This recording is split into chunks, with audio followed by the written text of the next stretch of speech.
Hey, what's up, Roxstars? It's Rox with a little bit of talk about what's at the top of the blog. So let's get to it.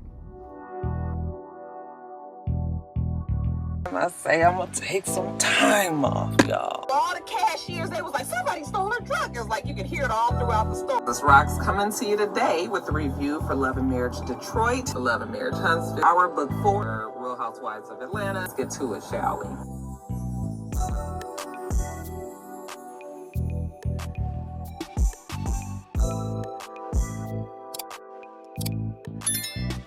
All right, you guys, first story up. It was all over social media last night that Wendy Williams was going to be on The Breakfast Club today. We know that Charlamagne the God and Wendy Williams used to work together years ago on radio.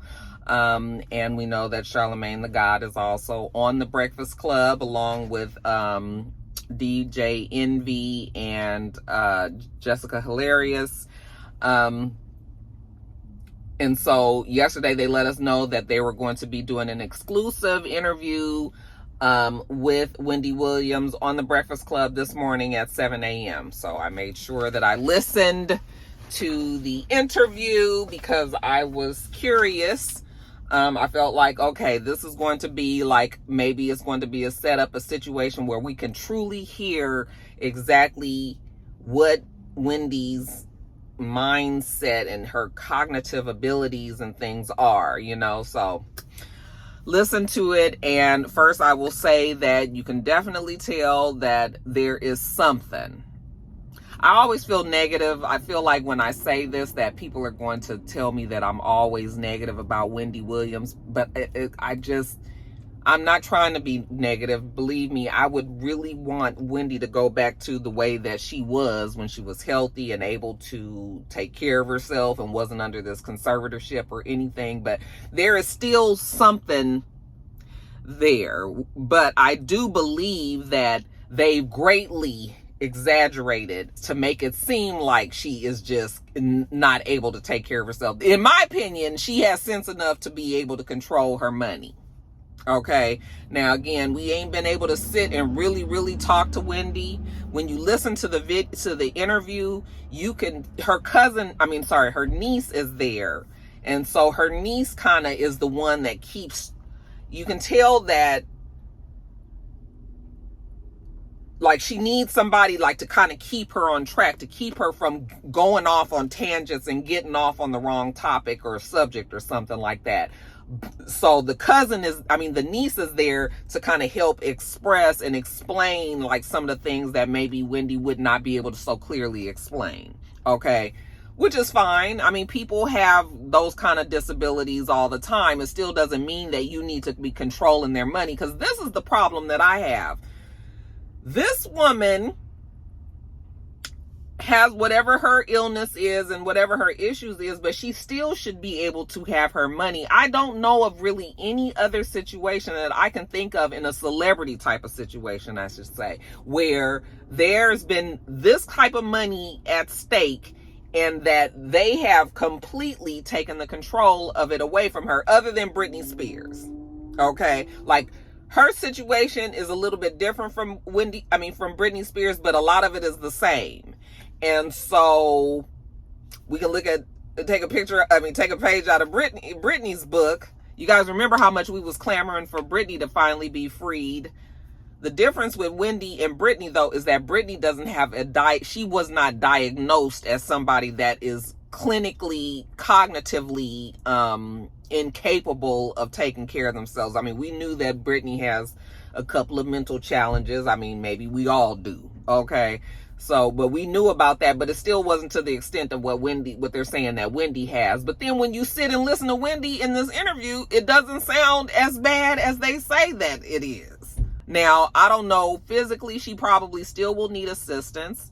And maybe she still needs some help from her family. But that's the whole thing, is like, okay, if you guys insist that this woman has to have some sort of conservativeship, then let it be her family, because that's what she wants.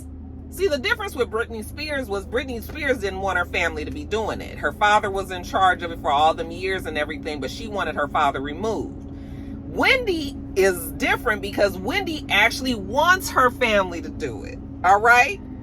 And it's not like she don't have family that is going to have her back. I mean, everybody got little fucked up family members, ones we can't really trust, we can't leave our purse just sitting around, we all got somebody like that in our family.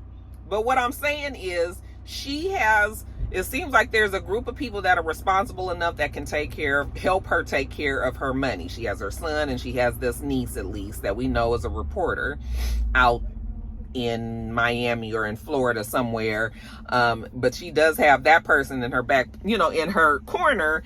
And it's just sort of like, get this woman her money, because when you listen to the interview, she's pretty clear on the fact that her money is still being used to do all these things, but she doesn't have access to it. So she is definitely not nowhere near as bad as they say that she is. But I still will say that I can hear that there's something. So that's why I'm saying, just let her family do it. Just let her family do it. Not everybody. Everybody can't do it. The ones that have her best interest in heart, in mind, I believe that they should go on and because what is up with this conservator? Wendy seems to be very unhappy with that person. That person has so many blemishes on their record, and they're just talking about it. Because even Wendy in the interview was talking about how the conservator sat and watched that documentary. Because see, a part of it is the documentary. They're either suing the conservator or the conservator is, I think they were suing the conservator for putting that out. This part of it I didn't put in my notes, you guys, but I think that that's what the situation is. The conservator was upset that the documentary made it look like the conservator was just out there just taking all Wendy's money and she ain't got nothing and she destitute and all that. So the conservator had a problem with the documentary apparently after the fact. But it seems like the conservator is a lot of the issue. What's her name? They said her name, Sabrina Morrissey. She's the one that said that Wendy is cognitively impaired and incapacitated. But again, it doesn't sound like she is as far gone as they would like for us to think. Okay? And I think it's a travesty that they got this woman. I just don't understand, like, how you guys telling her she can't leave New York? Okay, in the interview, she's talking about her father. Her father's about to turn 94. It's his birthday. She wants to see her father. Why is it that the conservator can't take her to see her father for his birthday? Like, what is going on here? Oh, child, I got a whole bunch of real animated white young college boys next to my car. They look like they play rugby. Or they like rowers or some shit. Real... I mean, it's fucking freezing out there. Got on shorts and t-shirts and... Yeah, I believe they probably... Anyway, I just don't understand why is it that it's like she's a prisoner, just like the cousin said. The niece said that she is a prisoner. She's got like a little small, the way they was making it sound like she's just in like a little studio, a little 1-bedroom something, a little window for her to look out. I was just like, Wendy Williams is in a little 1-bedroom studio apartment. And she's a fucking millionaire, but only on paper? Y'all not gonna give her money? This is fucking ridiculous. And of course she started to get emotional because she's upset. She's frustrated. And, that's when she started to get emotional, that's when you could tell that she was about to start to get off a little bit. So good thing we had the cousin there and that they was able to, the cousin was kind of able to keep the conversation steered in the right direction. They also talked, of course, we got Wendy Williams there. We got to ask her about Puffy because everybody's been wanting to know what Wendy's opinion would have been about all this. I mean, hell, Wendy told us about Puffy years ago. She got fired for saying that Puffy was giving a blowjob to... Was it Andre Harrell? Or was it... Why I want to say L.A.? No, it wasn't L.A. It must have been Andre Harrell. I think it was... It was either Andre Harrell or the other one. I can't think. I think it was Andre Harrell though. But anyway, she had said that. Remember, she ended up getting fired. So she always had like this. she always never saw it for Puffy and always said things about him. And now look, all these years later, it didn't happen, and we've got the number one person that would have something to say about it. You know, they try to tell us that the child is incapacitated, but she said, you know, on the interview when Charlamagne asked her about it, she was just like, yeah, I've been knowing about Puffy for many years, okay? And there's a lot of stuff about Puffy that y'all don't even know, okay? And she was just like, yeah, not surprised. And then she, you know, talked about how on TMZ they were talking about Puffy, and then her face was on the screen, and you know, she said she had to laugh to herself because just being in this predicament that she's in, to see herself on TV is almost kind of strange to her, you know. But she was just like, yeah, no, it's a done deal. He's about to go to jail for a long time. And then she said, yeah, Diddy done, okay? And everybody loved that. It was a little Wendyism. And yes, hearing her voice, like hearing her sound like that now, like made me feel like, oh, I sure do miss Wendy. I'm not the same as everybody else, though. I just want Wendy to be retired and relaxed and getting her health together and living her best life with her family down in Florida. Like, I don't want her to be back on TV because I just feel like she's not... I don't even know if she's emotionally strong enough to be back on the TV and doing all that again. You know, I just want her to take care of herself. But it was good to hear that she sounded good, you know, in the interview, and that the things that the conservator been telling us is just a straight up lie. So, yeah, y'all, that's it. That's it. I don't know what the solution will be with Wendy, but I do know that I don't want a repeat of what has happened with Britney Spears, because you know, we was all mad and we wanted Britney to be free and all of that, and then when they finally let her free, then we was a little worried that maybe we shouldn't have did that. Okay, I still didn't have a problem with her being freed from her father, but I still feel like, you know, Britney, I think that there was still stipulations that she had to have somebody that was there that was assisting her. I'm not sure if that is or is not happening, but I be worried about Britney Spears. Now, she over there, she having a good time twisted in her little hipster panties and everything. You know, and making these, every now and then she'll be inspired, or it'll be a Sunday, y'all, she'll have a gospel song on in her panties, you know, and then she'll be doing all her... I said, get it, Britney. Girl, you brought that arm around. I said, girl, do your thing. Do your thing. But I'd be lying if I did not say that I'd be a little worried about Britney. And I don't want that to happen to Wendy, because we don't want it to be that Wendy is just free with millions and millions of dollars, and then they come in there and spend all her goddamn money either. We don't want that. And, you know, we know that son, he DoorDash $80,000, which was the reason why all this shit got in motion. Yeah. So, you know, somebody still needs to be around. But like I said, I think that cousin is going to be the one. Y'all give that lady her money. Give that lady her fucking money. It's a damn shame what they doing to her. Anyway, I'm going to move on from that. Y'all let me know what you think about all that. Did you listen to the interview? It was good to hear Wendy. She sounded great. Strong voice and everything. It did sound a little, the editing was, it sounded like they was editing out all of the like quiet times, like, you know, because I be editing my videos, so I be listening to that kind of thing, and it really feels like they was editing out any quiet space. But other than that, yeah, y'all let me know what you think about it. Let's move on to the next story up, you guys. They say that your boy Drake, Aubrey, mama named him Aubrey, Drake has decided to drop the petition. Remember, he had that petition out going around saying that Spotify and UMG, Universal Music Group, were working together, that Universal Music Group was pushing Kendrick's music and making Spotify, told them they would give him a discount or whatever if they would continue to play the song over and over and over, whatever it was. He felt like UMG was doing some old dastardly shit, and he had this petition out there. Well, he pulled the petition back because we all told him how much of a cornball he was for that. He pulled the petition back and he went full force with a lawsuit against Universal Music Group. Okay?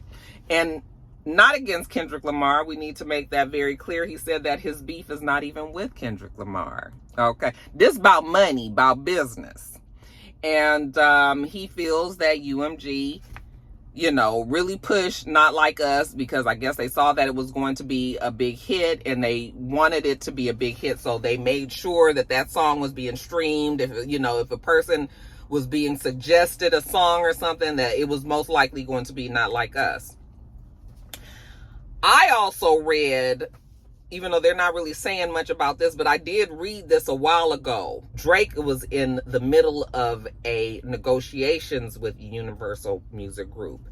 And thus far, Drake has been able to write his own ticket because he is like one of their biggest, if not their biggest artists. You know, he's one of their biggest artists there. And so he's probably been able to do a whole bunch of shit. He might have then got on people's nerves. That ego probably big, you know, and all this. And he probably was expecting a lot of money, and maybe Universal Music Group was not trying to pay him all this money, you know. And so the streets are saying that, or the article that I had read or something had said that, they kind of did this to kind of like knock him back. Be like, see, nigga, you over here asking for all this fucking money, and do you know how much control we have over your career? Because all we got to do is just ignore you and start pushing somebody else. And so that's what the streets are saying, that he actually is more mad that the contract negotiation came during a time when the shit was going on with Kendrick Lamar, and that it might have affected his ability to get more money from Universal Music Group. Okay. Now, that's just what I read. I haven't been reading that on any of the other blogs or anything recently. So, just kind of take that as a rumor, but that is what's out there floating. And so he's now suing Universal Music Group. Universal Music Group are saying that,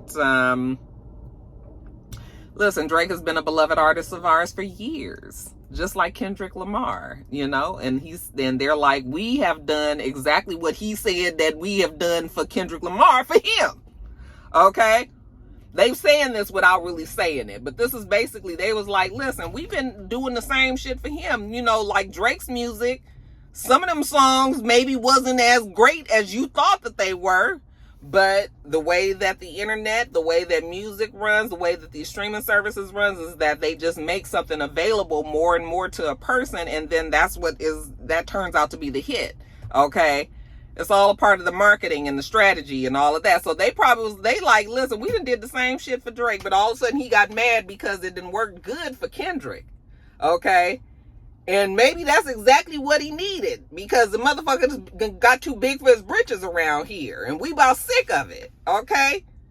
Because, nigga, you ain't Universal Music Group. You just Drake. You might be a big part of Universal Music Group, but you ain't the only one. But Universal's, like, actual statement was just like, you know, it is illogical for the things that he's saying, and it's untrue. And basically, why would we shoot our own self in our own foot when both of them are our artists? And, you know, Drake has been like one of their top artists, you know, that they've had. So they're just sort of like, we don't know what he's talking about. Okay. There might be a lot of truth to the stuff that Drake is saying. I do believe that there's probably some truth to the things that he's saying, but I think that the irony is now you're on the other foot. It's never fun when the rabbit got the gun, right? So it's like he's the one that is now feeling what many other people have felt, I'm sure, when they was just constantly playing Drake. Okay? So yeah, Universal Music Group was like, nigga, get on up out our face with all that. And if you stay your ass up out of rap beefs, you know, complicated rap beefs that maybe you was not prepared for, okay, against a real artist with real lyrical abilities and able to rap well as well, You know, maybe if you would stay out of that kind of shit, we wouldn't have this problem. So that's what Universal Music Group is saying. Y'all let me know what you think about all that. Drake say, yeah, he's still suing. He's still suing. All right, you guys, next story up. Cardi and Offset. I said, child, this is going to be it. This is going to be it because it's just more of the same. It's more of the same, y'all. Apparently, these two was on X, or maybe it was just Cardi. Cardi was on X Spaces. And she was over there, and, you know, she likes to talk to her followers over there, and she just be running off at the mouth. And she said that, guess who? Guess what well-known rapper, you know, who is the father of maybe 3 kids over in this house? Okay. Guess who did not get Christmas gifts for their children that live under this roof with me? Okay. If you guessed Offset, you would be right.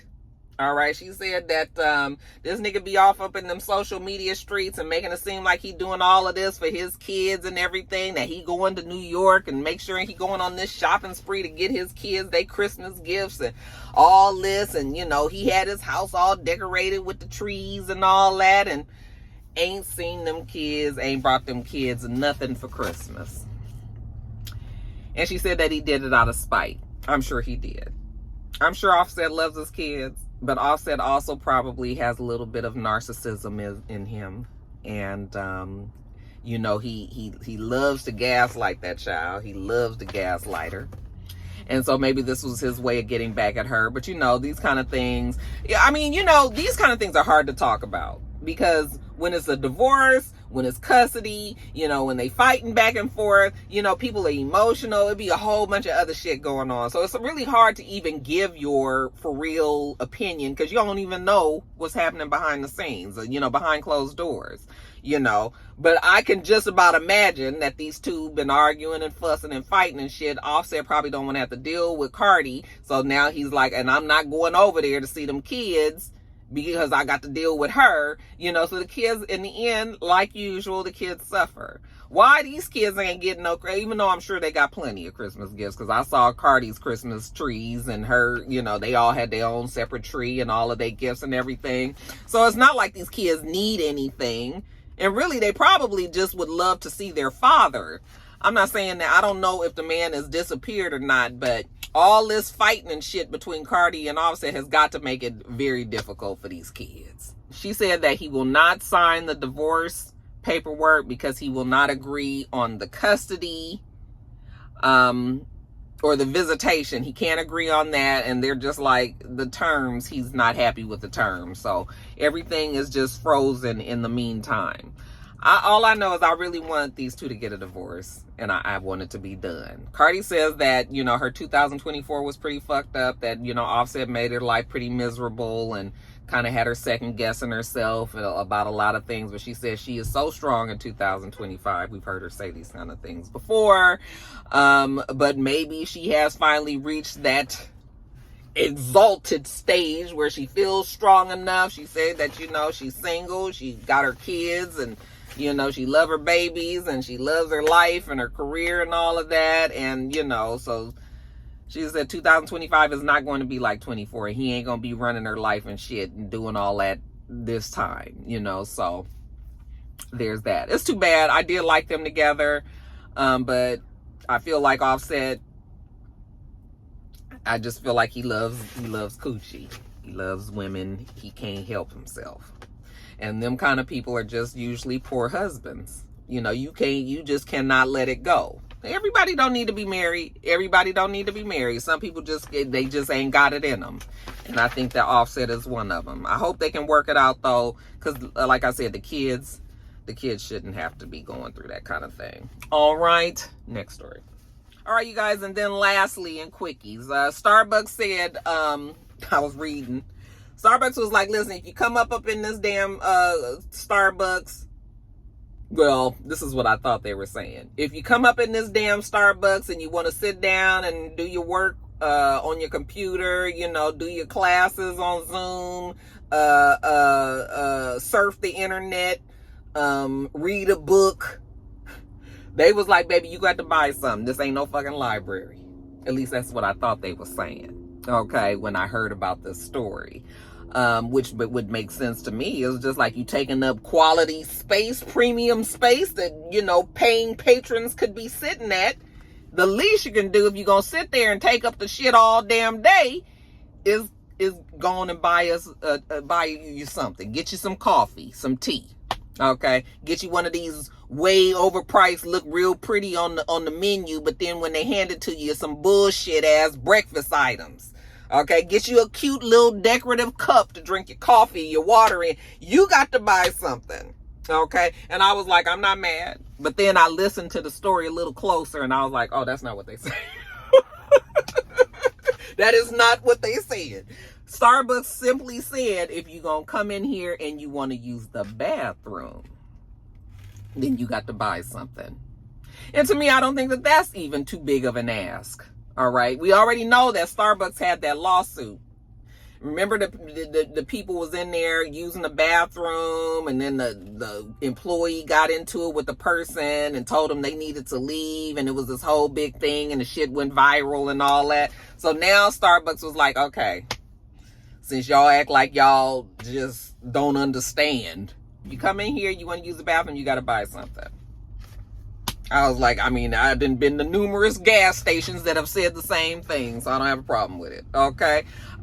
TikTok ban. I done told y'all that the TikTok case comes before the Supreme Court on the 19th. I really, truly have a feeling that TikTok is about to get up out of here.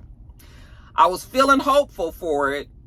I was feeling hopeful because WhatsApp was saying, you know, that he was going to try to work it out or trying to press Supreme Court to just wait until his administration got up in there. But I don't know if I just have a feeling. I've been kind of listening and watching and reading shit, and I just have a feeling the Supreme Court is still going to get rid of TikTok. So I think that we all need to get prepared. I was real sad today because I even though I don't be on TikTok like that, I be on that TikTok shop though. Ooh, that TikTok shop, it take you 3 months to get your shit, but once you get it, boy, you is cooking with gas, and it only cost you 1/5 of what you would have paid for here in the United States. So yeah, they do have me on that TikTok shop, y'all. So I'm gonna miss that. But yeah, I think everybody needs to get prepared. I kind of have a feeling that it's about to be shut down. They said they're not selling. So if it's a wrap on Sunday, then when you try to click on TikTok, oh, that was the other thing. They're saying that it's not going to be that you'll still have TikTok, but you just won't get the updates. They're saying that you won't have access to TikTok, period. They are taking it out of the United States. You can have the app on your phone and everything. They're taking it out. So if you try to click on TikTok, from what they're saying anyway, on the 20th, if it all goes down, on the 20th, when you try to click on TikTok, it's going to redirect you to some page and you're not going to get the TikTok. And child, that is going to be quite distraught. I know it's going to be a lot of distraught people up out there. Ooh, child. But yeah, that's what they're saying. So we'll see. We'll definitely talk about it on the next top of the blogs. Lil' Kim, bless her heart.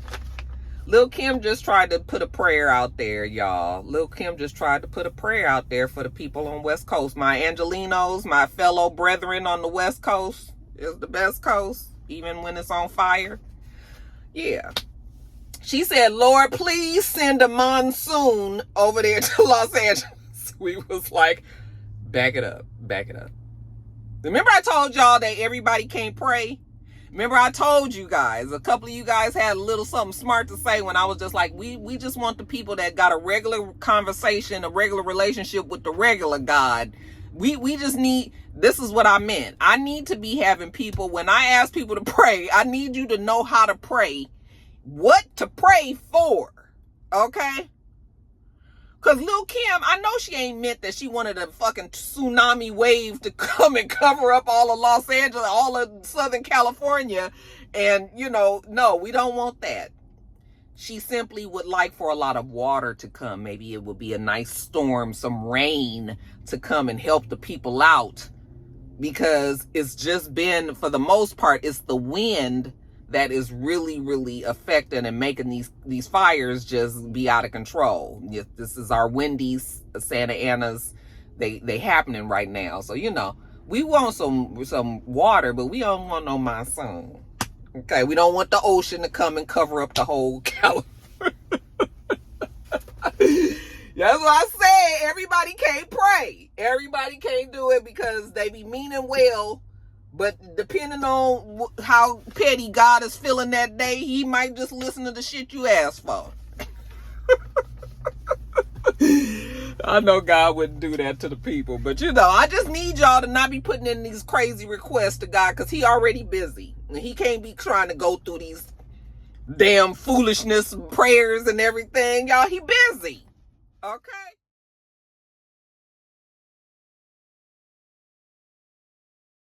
All right, you guys, that is it. I'm gonna get on off of here. I am at Chipotle. Y'all see it right? Oh, right there. You see it? Okay.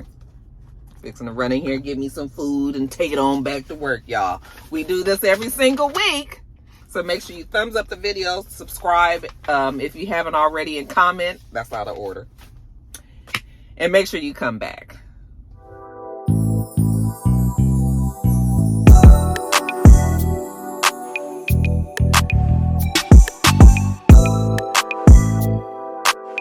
Till next time, Roxstars. Bye.